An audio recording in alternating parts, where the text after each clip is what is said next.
Hi, everybody, and welcome to Spa Babies, presented by Spendthrift Farm. I'm Dan Ullman, along with Nicole Russo, and let's throw up the field for Friday's Spa Baby race, and it is a good one. It's the Grade 2 Saratoga Special. 2-year-olds going 3/4 of a mile. $150,000 is the purse. 11 entered the Saratoga Special, but the number 11, Roderick, by Spendthrift Stallion Into Mischief, he will ship to Del Mar to run in a major race this weekend. It's a strong field, Nicole, led by the only stakes winner of the group, the 6, Cazadero.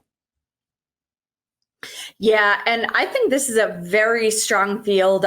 You look at Beyer speed figures by division, and we talk about 80 being kind of the benchmark figure for 2-year-olds. A couple of these have run an 80 or an 81 already, and we have a number of others in the high 70s. I think this is a very early class, very competitive field.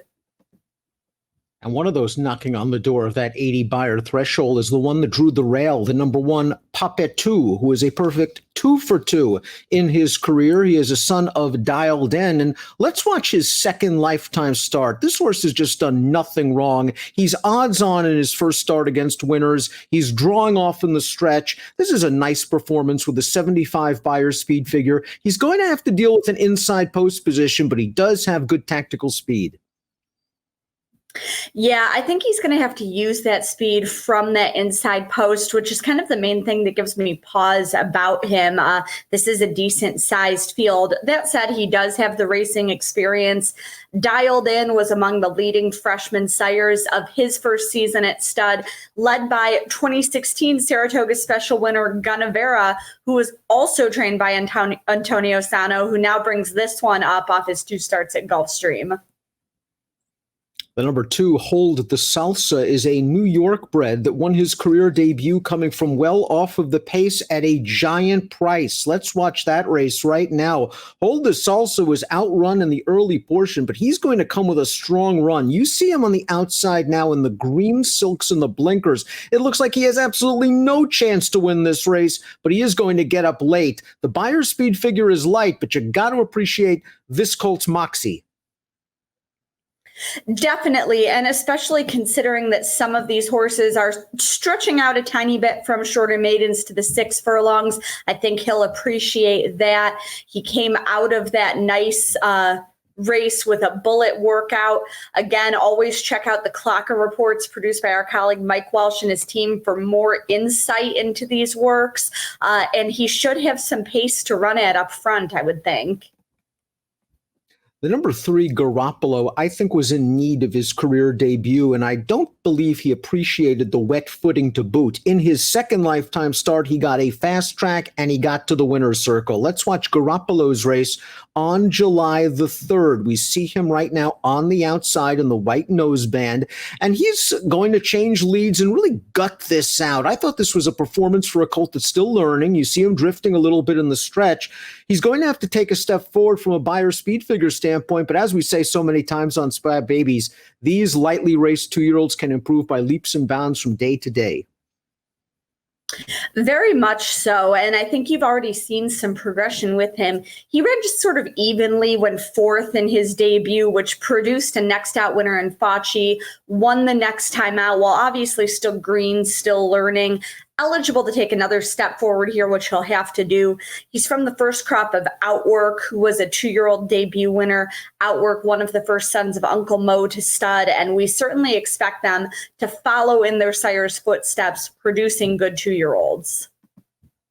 Garoppolo's trainer, Kelly Breen, also has pick and time in here. Here's a formulator fact for the Breen barn. Over the past 4 years, 2-year-old last out maiden winners in dirt sprints, 44% winners, and a $3.24 ROI. Caramel Chip ships up from Gulfstream Park off of a big upset win against weaker horses in a maiden claimer. Let's watch that race. He was entered for 25 in his second lifetime start, and we see him down towards the inside. And sometimes these horses get a little bit intimidated, these 2-year-olds. I like that he alters course off heels. This is a very professional performance for him to run down the 8-5 First Navy Admiral. That being said, this is a big step up in class.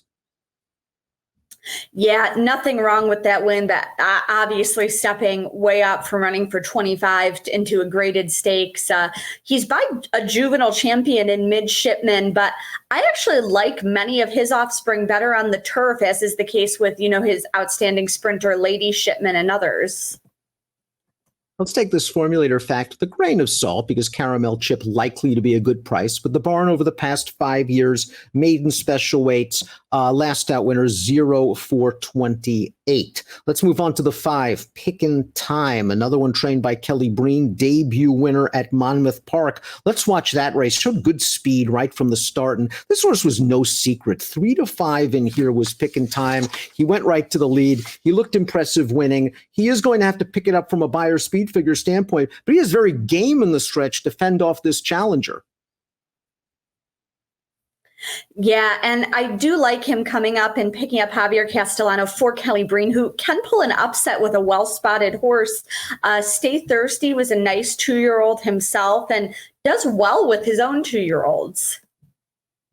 Number 6 is the horse to beat. That's Cazadero, a perfect 2-for-2 at Churchill Downs for Steve Asmussen. He won the Grade 3 Bashford Manor from off the pace after going gate to wire in his career debut. He has a strong pedigree, and I just like everything about this colt. He just looks precocious and professional, and he just looks like right now he is a little bit more mature than many of his contemporaries.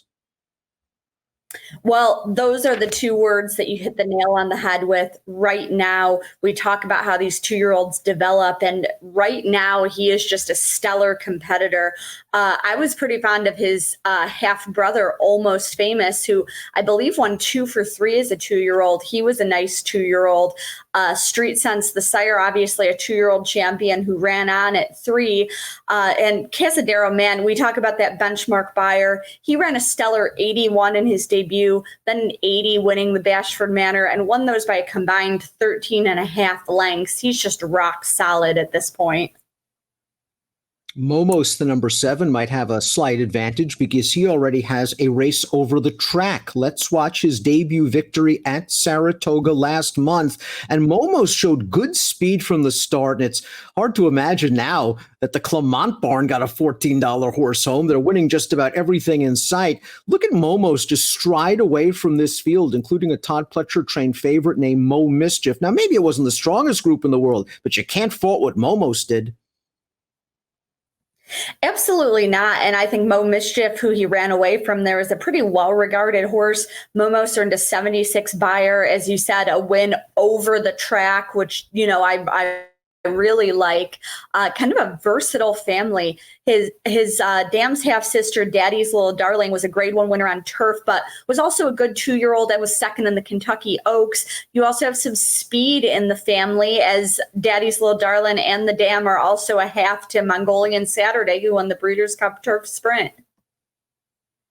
Number 8 is Market Alert. This is another New York bred trying open foes. He only earned a 59 Beyer in his debut, but as we watch the race, we're going to show his professionalism. Market Alert is the number 6 in here, and you saw him inside. He took some dirt in his face on the backstretch. He altered course into the clear, and once in the clear, he comes with a nice determined run to beat Affinity, who would come right back to win. Professional, solid performance for Market Alert, which just needs to get a little bit faster, and of course, that's not out of the question.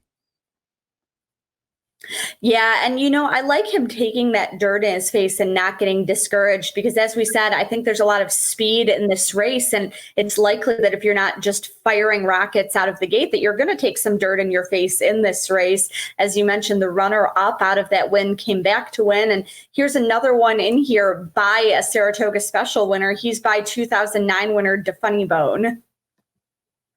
The Ride of a Lifetime was beaten by Jackie's Warrior, who's also in this field in his career debut. Boy, did he improve second time out at Keeneland, showing better speed and a lot more ability. Look at the Ride of a Lifetime stride home in the last furlong of this race. He blows them out. Not only does he win by open lengths, but he earns an 85 Beyer speed figure. And even with the daunting presence of Cazadero in this race, the 85 Beyer that the Ride of a Lifetime earned in this race is the best last Beyer in the field. Yeah, and he improved his buyer figures from running in the 70s behind Jackie's Warrior in that nice debut to the 80s while winning the next time out. Going the 6 furlong distance at Keeneland, he and Cazadero are the only ones to win at the 6 furlongs of the Saratoga Special. He's by Candy Ride. I mean, nothing to not like about that sire. Number 10 is Jackie's Warrior, who defeated the Ride of a Lifetime in his career debut. 81 buyer speed figure that day, bred to be early. McLean's music, we know, gets lots of early sprinty types. The dam was just a racehorse. She won 19 sprints. Mr. Asmussen seems like he is loaded in this race, because if the left don't get you with Cazadero, maybe the right will with the talented Jackie's Warrior. Yeah, and the scary thing about Jackie's Warrior is he went out and earned an 81 buyer, winning his debut at Churchill over a next out winner, the Ride of a Lifetime. And the Asmussen horses sometimes improve in their second out. So, I mean, that's the scary part about Jackie's Warrior, who's by that very fast horse in McLean's music. Good race as always, the Saratoga Special, and we'll take a look at our top selections. And we both like Cazadero. I think right now, as we said, he's just professional, mature, and a little bit stronger than these horses. We'll see how he progresses down the road, but he has the proper combination of tactical speed and prior buyer speed figures and winning experience and connections. I'll go with him on top of the Ride of a Lifetime, who also has a victory at 6 furlongs. Yeah, and the Right Now horse, I tried to beat Cazadero last time out in the Bashford Manor. I thought he might bounce a little off his stellar debut. Obviously, that was not the case. At this stage of development, he just seems like a superior talent and so professional. I will look for him on top. I like Momos quite a bit. I'd actually like him with some more ground, but I think he's a horse we'll be hearing from, like the Foundation in a Ride of a Lifetime, who you mentioned he's won at the 6 furlong distance, and can't ignore the quote-unquote other horse from the Asmussen barn and Jackie's Warrior. We have the same super, just in slightly different order. Nicole's going 6, 7, 9, and 10. I'm going 6, 9, 10, and 7 in the Grade 2 Saratoga Special. It's our Spa Baby race for Friday, and Spa Babies is presented by Spendthrift Farm.